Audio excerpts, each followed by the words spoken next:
Welcome back, everybody. Today, we're going to be doing something a little different. You know how we always talk about thinking and acting locally? Hmm. Well, this time we're going to use this really interesting essay to kind of dive into that whole concept. It's called Pencil by Leonard Read. Oh, that's a classic. It's a really thought-provoking piece. It is, and it, Mhm. it, it might seem a little strange at first, like Mm. why a pencil? Right. But trust me on this one, it it really gets you thinking about the interconnectedness of everything. It does. On the surface, a pencil seems like such a simple everyday object, but when Yeah. you start to really think about all the people and processes involved in its creation, Mm-hmm.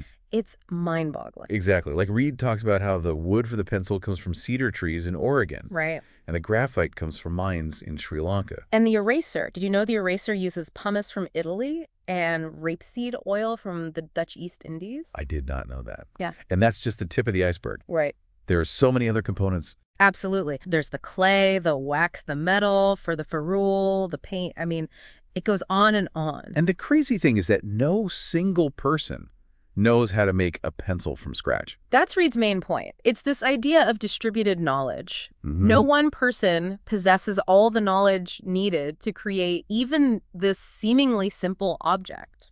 It's really humbling when you think about it. Like all these people all over the world are contributing to something Yeah, without even realizing it. exactly. And that's how complex systems work, right? It's not about centralized planning or control. Right. It's about individual actions driven by self-interest somehow coming together to create something greater than the sum of its parts. Like that invisible hand idea. Exactly. And you know what's even more amazing?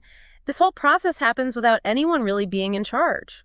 There's like a spontaneous order emerges from all of this individual effort. That's the beauty of it. And you know what? This isn't just some abstract economic theory. Right. It has real implications for how we think about our own communities. So we can apply this pencil thinking to like local businesses and stuff. Exactly. Yeah. Think about it. When you buy from a local business, you're not just getting a product or service. Mm, You're supporting a whole network of people. right. The business owner, their employees, their suppliers, Right. and it goes even further than that. So like it's a ripple effect. Yeah, like those cedar trees in Oregon. When you buy a pencil made with that wood, you're supporting the lumberjacks, the mill workers, the truck drivers who transported it. Wow. And you're also supporting the local economy, keeping those jobs and that money circulating within the community. It's like each little choice we make can actually have a bigger impact than we realize. Exactly. And that's what Think and Act Locally is all about. It's about recognizing that our individual actions matter. Okay, so before we move on to some more specific examples, Sure. I want to quickly thank our amazing listeners. You know, we do this show because we believe in the power of communities, and your support means the world to us. If you're finding value in our deep dives, we would love it if you'd consider supporting us. Yeah. You can find a donation link on our website, thinkandactlocally.com. Every little bit helps us keep this show going. And with that said, let's dive into some specific examples of how we can all think and act locally to make a difference. I'm excited to hear more. Let's do it. So when we talk about think and act locally, what are some practical things people can do? Well, I think one of the most important things is supporting local businesses. Absolutely. That's like the foundation of a strong community. Right. And it goes back to that whole idea of distributed knowledge. Mm-hmm. Like each business owner has their own unique set of skills and expertise. And when you support them, you're not just supporting their livelihood, you're supporting a whole ecosystem of local talent. Like those farmers we were talking about earlier. Exactly. They're providing fresh produce for the community, creating jobs, preserving farmland. It's all connected. It really is. And think about all the other local businesses too. Mhm. Restaurants, cafes, shops. They all contribute to the unique character and vibrancy of a place. It's true. When you go to a town with a thriving local scene, it just feels different. Right. It's got that energy, that sense of community. And it makes you want to support those businesses even more. Exactly. It becomes a virtuous cycle. Mm. And you know what else is important? What's that? Getting involved in local initiatives. Oh, yeah. Like volunteering and stuff. Exactly. There are so many ways to contribute your time and talents. Like what kind of things?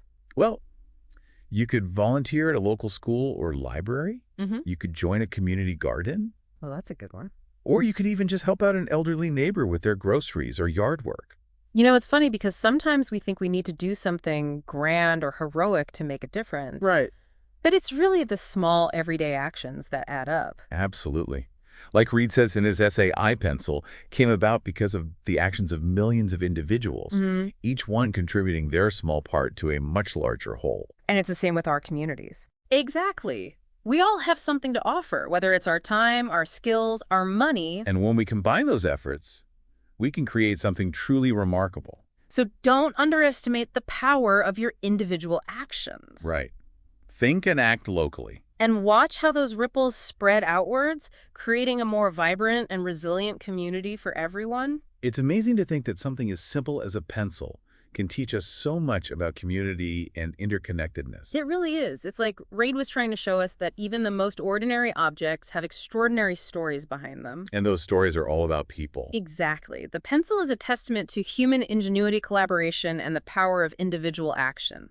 When we start to see the world through that lens, it changes everything. It does. It makes you realize that we're all part of something much bigger than ourselves. And that even the smallest actions can have a ripple effect. Like choosing to buy a locally made product instead of a mass-produced one. Or volunteering our time at a community garden or a local school. Or simply striking up a conversation with a neighbor we don't know very well. Those little things might not seem like much in isolation. But when enough people do them, they create a culture of connection and shared responsibility. And that's what Think and Act Locally is all about. It's about taking ownership of our communities and working together to make them better for everyone. It's about recognizing that we don't have to wait for someone else to fix things. We can start right where we are. And that's incredibly empowering because it means that we all have a role to play in shaping our own futures. So if you're feeling inspired to get involved, don't hesitate. Find something you're passionate about, connect with like-minded people, and take action. Remember the pencil. It's a reminder that even the most seemingly insignificant things can have a profound impact when we work together. And if you're enjoying our deep dives and want to support our mission to inspire people to think and act locally, you can find a donation link on our website, thinkandactlocally.com. Every little bit helps us keep these conversations going. Thanks for joining us today, folks. We hope you'll keep thinking and acting locally and making a difference in your own communities.